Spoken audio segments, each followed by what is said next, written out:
It sits nestled between manicured lawns and identical beige houses, a small jewel of blue and green in a sea of suburban sameness. Sunlight filters through cypress trees, dappling the dark water where a great blue heron stands motionless, hunting its morning meal. A family of wood ducks paddles silently near the reeds, their plumage a splash of impossible color. Dragonflies with wings like stained glass dart through the warm Florida air. It's a sanctuary, a pocket of wilderness, a place of peace. When you look at this now, it's hard to believe it all started with a fight. It's hard to imagine this tranquil scene was once the epicenter of a bitter neighborhood war, that this vibrant ecosystem was once a sterile, neglected stormwater pond, seen by many as little more than an eyesore. And it's almost impossible to believe its transformation is owed to one man, a man most of his neighbors simply knew as art, a retiree who just wanted to read his books in peace, but found himself in a battle against his powerful Homeowners Association. This is the story of how that man, Arthur Pendleton, armed with quiet determination and a largely forgotten, century-old law, took on that powerful HOA and won. This is the story of how a single voice, amplified by the force of an old bird treaty, turned a private pond into a public sanctuary for everyone. Arthur Pendleton hadn't moved to the pristine, gated community of Osprey Landing for a fight. He'd moved there for the exact opposite. After 4 decades as a high school history teacher in Chicago, he wanted quiet. He wanted sunshine. He wanted to spend his mornings with a coffee and a thick book on his screened-in lanai. Osprey Landing promised all of that.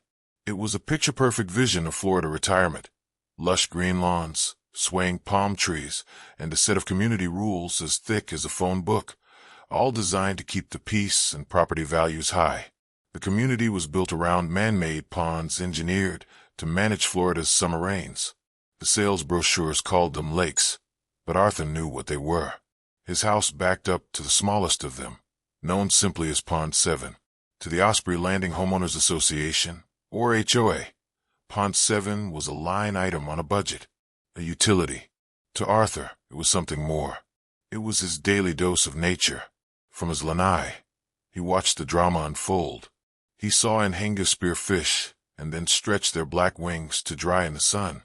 He saw elegant white ibises probing the muddy banks. He saw turtles sunning themselves on a half-submerged log. It wasn't the Everglades, but it was life. It was real. The problem was, the HOA didn't see it that way. To them, life was messy. The cattails and reeds were unruly. The summer algae was unsightly. And the birds were a nuisance. For the first few years, it was a quiet truce. The HOA's landscapers would come by every few months and aggressively hack back the shoreline, leaving the pond looking scalped and barren. Arthur hated it, but he held his tongue. He didn't want to make waves. The call to adventure, as it often does, arrived in the mail. It was a crisp, white envelope with the HOA's logo. Inside was a newsletter, and on the second page, under Community Beautification Projects, was a paragraph that made Arthur's coffee go cold. The board, it announced, had approved a new pond management plan. Citing aesthetics and liability, the plan called for removing all native vegetation and replacing it with the sterile barrier of crushed rock and turf grass. A new fountain would be installed, and the pond would be regularly treated with chemicals to discourage wildlife congregation. Arthur read the paragraph 3 times. Discourage wildlife congregation. They were talking about his birds. They were declaring war on the very thing that made this little patch of water special. He looked out his window at the pond, where a tricolored heron was stalking minnows. They weren't just proposing to re-landscape. They were proposing to kill the pond, to turn it into a chlorinated, sterile, glorified swimming pool. That evening, he went to the monthly HOA meeting. He was nervous. He wasn't a public speaker, but he had to say something. When the floor opened for comments, he stood up, his hands trembling slightly. He tried to explain the ecological value of the pond. He talked about the birds, how the reeds provided cover for their nests. He suggested a compromise. He was met with a polite but firm dismissal. The board president, a man named Henderson, smiled a tight, condescending smile. "Thank you for your input, Mr. Pendleton," he said, his tone leaving no room for discussion.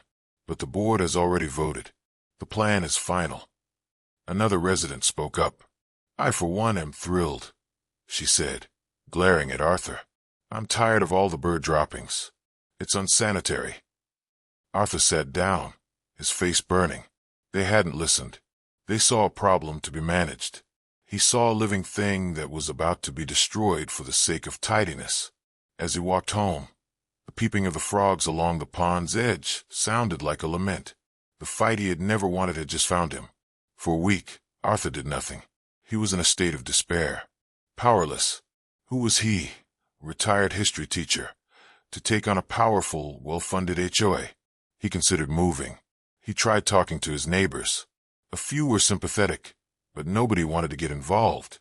"I see your point, Art," one neighbor, Bill, told him over the fence. "But Henderson plays hardball. You get on his bad side, and suddenly you're getting weekly violation notices because your garden gnome is 2 inches too tall. It's not worth the hassle." Another neighbor just shrugged. "It's their pond, Art. It belongs to the association." That phrase, "their pond," echoed in his mind. Was it? Did 5 people on a board really have the absolute right to destroy a habitat? He was on the verge of surrendering, of just watching with a heavy heart as the backhoes arrived. Then, one sleepless night, it hit him. It wasn't a legal thought at first. It was a historical one. He remembered teaching his students about the passenger pigeon, how a species that once darkened the skies was wiped from the face of the earth. He remembered the story of the last one, Martha, dying alone in a zoo. The memory sparked something.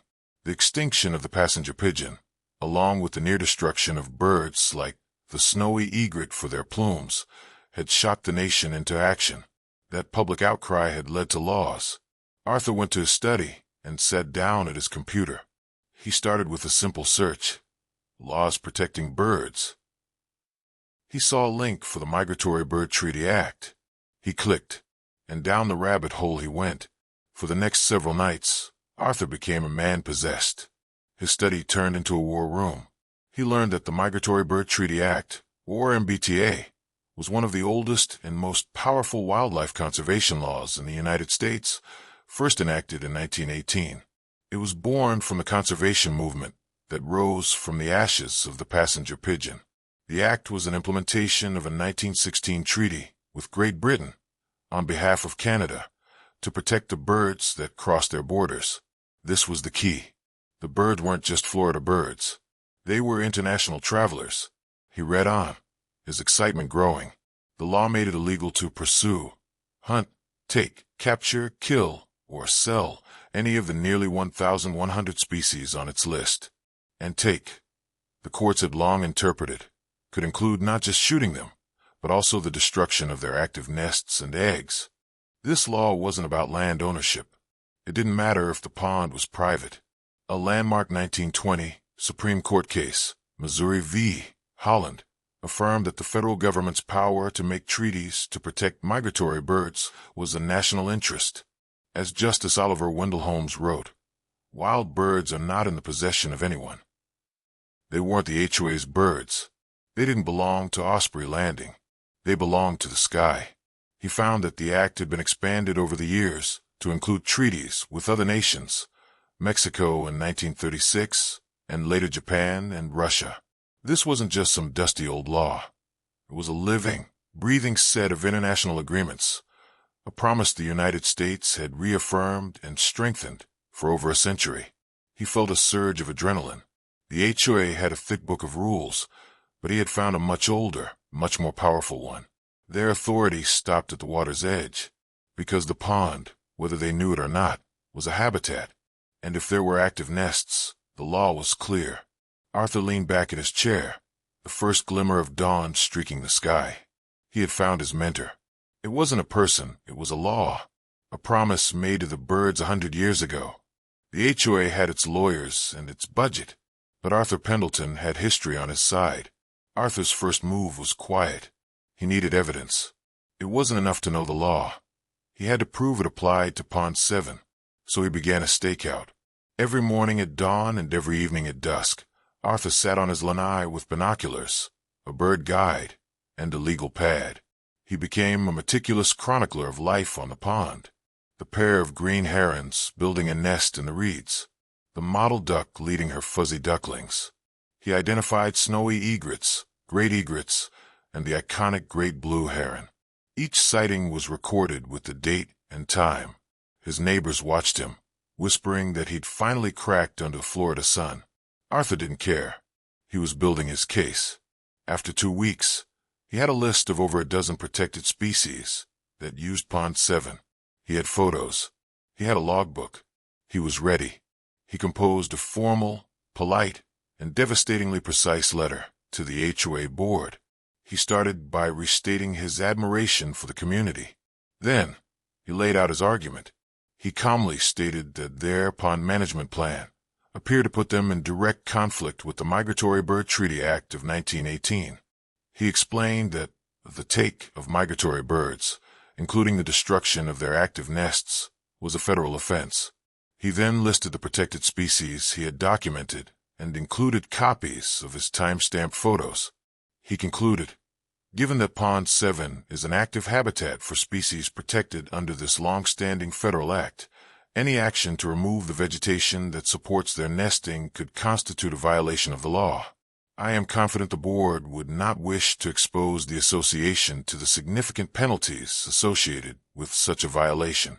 I respectfully request that you halt the plan and consider a more ecologically sensitive approach. He delivered it himself. The battle was on. First, silence. Arthur knew they were scrambling, talking to their lawyer. Then came the pushback. Not a formal reply, but a campaign of intimidation. He received his first-ever violation notice. His newspaper was on his driveway too long. Fined $50. A week later, another. A small decorative stone frog by his mailbox was unapproved. Fine, $75.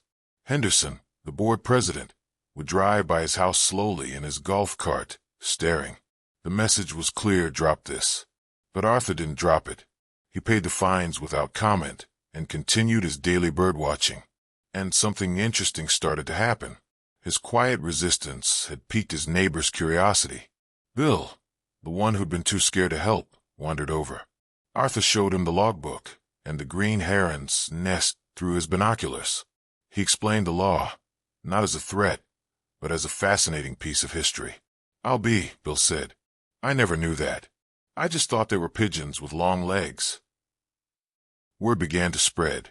The birdman wasn't crazy, he was smart. A few more neighbors came by. They brought their grandkids to see the ducklings. The pond was starting to look less like a liability and more like an asset. The HOA was forced to respond. A letter arrived from their lawyer. It was dismissive, accusing Arthur of misinterpreting the law and threatening to sue him for harassment if he continued. They were calling his bluff. Arthur knew he had to escalate. With a heavy heart, he picked up the phone and dialed the regional office of the U.S. Fish and Wildlife Service, the agency that enforces the Migratory Bird Treaty Act.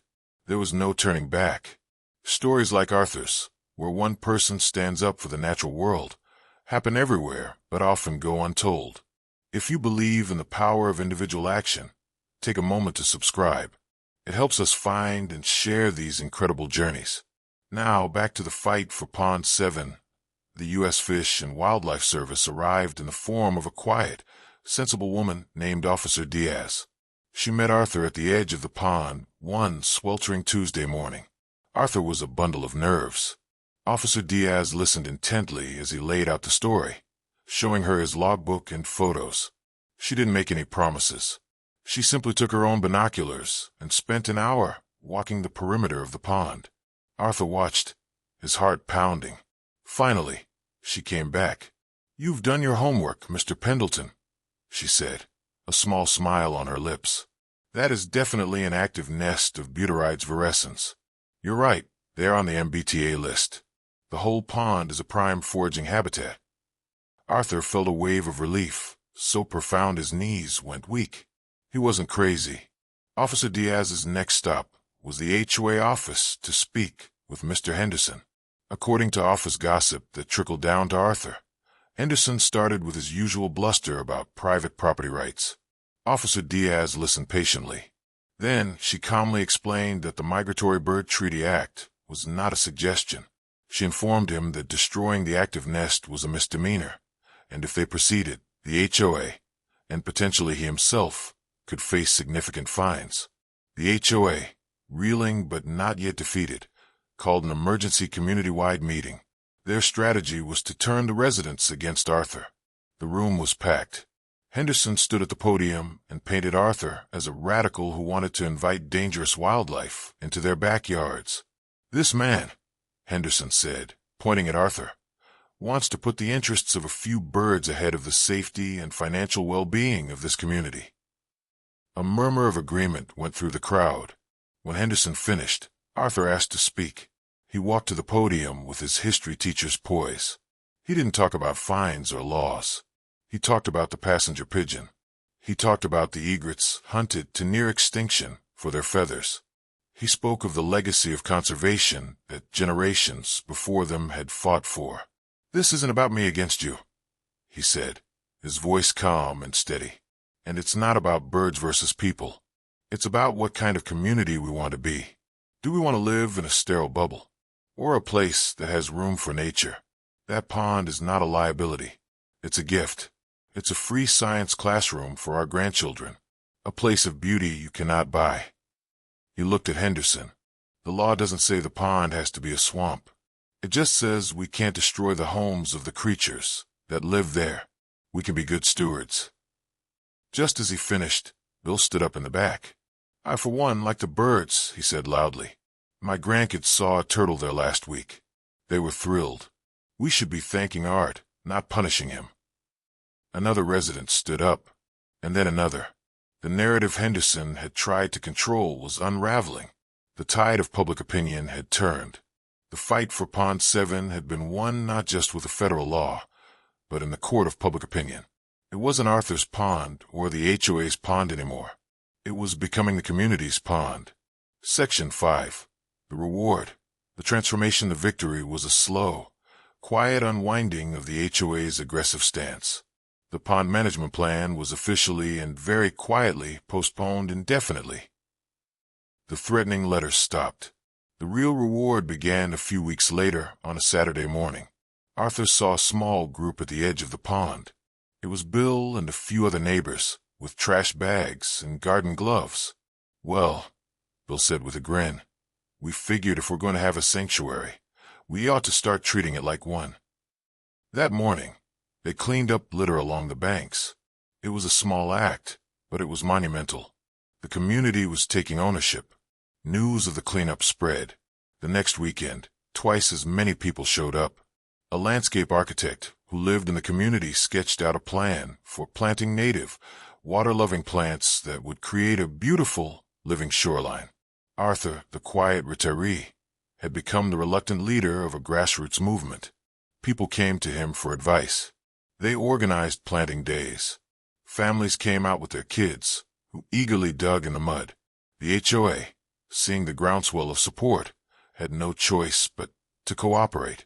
They even, grudgingly, allocated a small part of the landscaping budget to help purchase the native plants. The transformation was magical to watch. As the new plants took root, the pond came alive. More dragonflies appeared. The frog chorus at night grew louder. A wider variety of birds began to visit, kingfishers, moorhens, and even a majestic bald eagle, which perched atop a tall pine one afternoon to survey its new domain. The reward wasn't just a legal victory. It was the tangible healing of a small piece of the earth and the healing of a community's relationship with it. 2 years later, you wouldn't recognize Pond 7. The scalp banks are gone, replaced by a lush, green buffer of native plants. A simple footpath winds around its perimeter with a few small wooden benches. The Osprey Landing HOA, in a stunning reversal, now proudly advertises our community wildlife sanctuary on its website. A small sign stands near the path's entrance. It reads, Pond 7 Sanctuary, a habitat protected by the Migratory Bird Treaty Act and cared for by the residents of this community. The pond has become the heart of the neighborhood. It's where grandparents take their grandkids and where couples take an evening stroll. Arthur Pendleton still sits on his lanai every morning with his coffee and a book. But now he's rarely alone for long. Neighbors stop by to share a new bird sighting. He has become the community's resident naturalist, its quiet, unassuming hero. When asked about the fight, he smiles. "I just didn't want them to kill the pond," he says simply. It turns out, a lot of other people felt the same way. They just needed a reason to say so. The road back from the conflict wasn't about returning to how things were. It was about arriving at a new destination. The pond, once a point of division, now unites them. The result of Arthur's battle was more than just a protected pond. It was a changed community. The story of Arthur Pendleton and Pond 7 shows that the world is changed not only by grand gestures, but by the quiet courage of individuals. It shows that our most effective tools are often knowledge, persistence, and a deeply held conviction. A century-old law, born from the environmental tragedies of the past, became a shield for a small corner of the present. Arthur's journey reminds us that one person can be a steward, one voice can rally a community, and that no fight for the natural world, no matter how small it seems, is ever insignificant. The final, enduring image is the sanctuary itself. The sun sets, casting a golden glow on the water. The birds come in to roost. The air is filled with the sounds of a healthy, vibrant ecosystem, a testament to what's possible when one person simply refuses to let a beautiful thing be destroyed. If this story inspired you, please give this video a like and subscribe for more content about the unsung heroes of conservation. And in the comments below, tell us about a special natural place in your own community that's worth protecting.